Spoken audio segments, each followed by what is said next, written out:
Good morning, everybody. My name is Gypsy Wana, and I'm here with Liz Anderson. Today is Tuesday, and it's our CHE Fast Fact. And in light of Chadwick Boseman's death, he died from colon cancer. We're going to talk about colon cancer and our Cesdi Happens Get Yours Tested campaign. And then Liz is going to tell us a little story or whatever. How do you want to go first? We just talk about him? Well, I guess one of the things is that he was a younger man, and the campaign that we have, what is the age that should be for the screenings? For the screenings, the age at which we start. Okay. Well, generally, screening begins at age 50 to 75. That's what the guidelines that this particular at IHS follows. I think the American Cancer Society and stuff, they're looking at changing that age to earlier at 45. And of course, that hasn't been official yet. So 50 to 75 for people with a normal risk for colon cancer. So if you're already, if you're normally healthy, you don't have any other health issues going on and stuff, that would be 50 to 75. Now, if you have a family history of cancer, family history of colon cancer, then you would talk with your provider and ask if you should be screened, or ask to be screened, or whichever. Or if you have symptoms. Right, or if you have symptoms. And there are different methods of being screened for colon cancer. The one with our Cesdi Happens campaign that we are promoting, the IFOB, or the some call it the FIT test, and that's the one where you test your poop for blood. You don't test it, but you'll take a poop, get a sample, and the sample goes to the lab, and they see if there's any blood in the stool sample. And again, that particular test is for somebody with a normal risk, with no other health issues going on. The other screenings are with, I have to put my mask up, are like with the colonoscopy and different versions of a colonoscopy. So that's that. Okay. So I guess I just wanted to share about when I was, they say 50, 55. When I was 55, which was just not too long ago. A while ago, they said, well, you're due for a colonoscopy. And of course, at that time, I'm like, oh, okay, because I didn't know what it was, kind of. And so then they said, go to the lab and get your kit. So I went to the lab, and they gave me this great big giant gallon-sized thing and told me everything that had to happen with that, with a colonoscopy. And they said, well, you're going to have a day, you got to drink all of this, eat soft foods, and then when you go to the doctor, you're going to have someone drive you, because they put you under. And as I'm standing there listening to the whole thing of what they were talking about that I had to do, I was, in my mind, I'm thinking, yeah, that's not going to happen. And so I ignored it. I ignored my appointment. I just didn't want to get it done, because it seemed like I would miss like a day and a half of work, and that it was something that was invasive to me for just a screening. And so I didn't want to do it. And then I was working for community health education, and we got the campaign for colonoscopies and having the kits, and the kit was just a stool sample that you take yourself at home.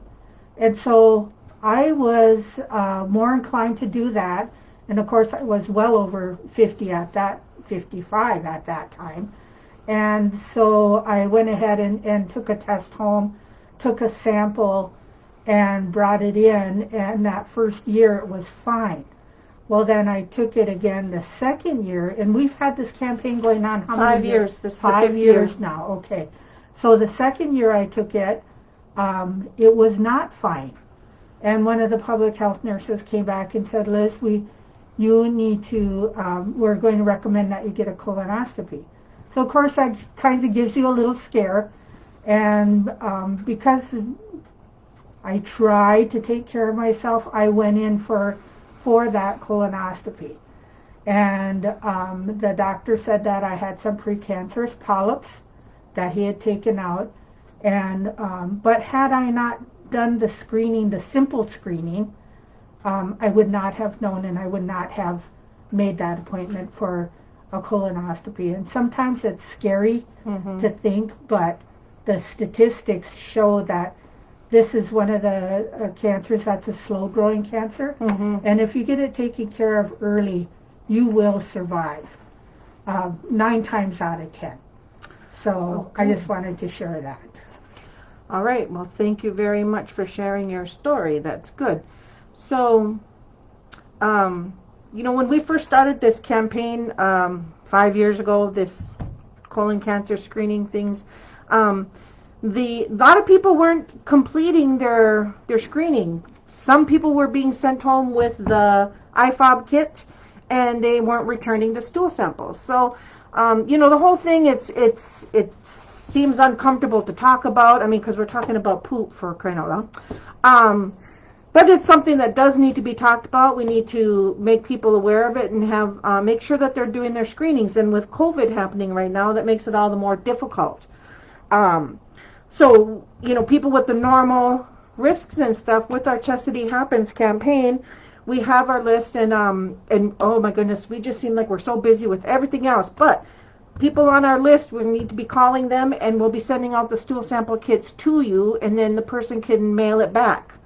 And that's prepaid already, and then once the laboratory gets their stool sample back, we can provide individuals with a gas card, because we know you're not necessarily coming in, but transportation is always an issue.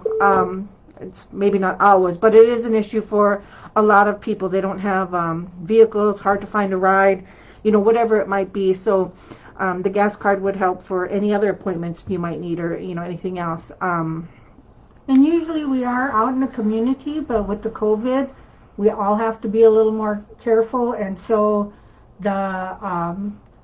the way to get that information out to patients now is phone calls and letters? Yes, phone calls and letters. So please, if you haven't checked your phone or your contact information at the IHS, please update it, because those numbers are really important. The reminder letters, reminder phone calls, those go to those numbers. And if there's any urgent tests, say for example something came back positive, they're going to need to get a hold of you. So make sure your numbers are up to date and current with IHS and when you register. Let me see what else. Oh, this Chadwick Boseman person. He was only 43 years old. He was the guy who played T'Challa, King T'Challa on Black Panther. Anyways, he was only 43 years old. He was diagnosed with colon cancer when he was 39, and at that time, when he was first diagnosed, he was at a stage 3. Now, I put some pictures on Facebook before the show started, and it has some different polyps in the colon. The picture shows it. And the further along, when you find those polyps, those are what could become cancerous. The bigger they become, the more chances are that they will become cancer. The bigger they are, the longer they can spread to other organs of the body. Now, if you're diagnosed with cancer at stage 3 or 4, your chances of survival are a lot lower. And so when I heard that he had died, my initial thought was, well, it must, because he battled it for 4 years. I figured, well, my first thought was he must have been diagnosed at stage 3 or 4, because that's a lot harder to cure. If you can find a cancer in the earlier stages, you're more likely to cure it or prevent it even. With colon cancer, we can prevent it when you do these regular screenings. And like with Liz's example, when she told her story, there was blood in her stool. So where does that blood come from? And what it could come from is, like, if you have polyps somewhere along your colon, those polyps could eventually break off and bleed, because it's like a little, I don't know, maybe like a pimple or something that comes off, and that would bleed. And that's where the blood in the stool sample could come from, and they can test that. And then that's why they recommend a colonoscopy afterwards. and they will take that scope and look around in there. And if they do see some little tiny polyps, they can snip them all off right now while they're in there looking around. And then they can test those to see if they were precancerous or not. A lot of times they're not, some are. But either way, the good news is they get those polyps out of there, and then therefore they don't have a chance to become cancer. Yeah, and my doctor told me that my polyps were precancerous, so it really is important. And afterwards, well, I don't have to go through it for another 5 years, which I'm grateful for. And so you have to pay attention to your body. Like I said, when I had a little bit of blood in my stool, and you tend to want to ignore those things and just like, oh, must have been something I ate, or maybe it was a hemorrhoid, something like that. You want to ignore it, but because of these screenings that are they're not invasive at all. Just a little bit of work to take that stool sample, but it's so much reassuring that you can do it an easy way. So I just encourage you all, when you get that call or letter, that you would ask for those kits and take those samples and get it done. Okay. And again, there's that incentive. Yeah. So. Okay, well, I guess that's it. We went a little long today, but I gave you guys a warning ahead of time. Thank you for watching CHE's Fast Fact, and we will see you on Thursday. Wear your mask, wash your hands, and social distance. Thank you. Bye.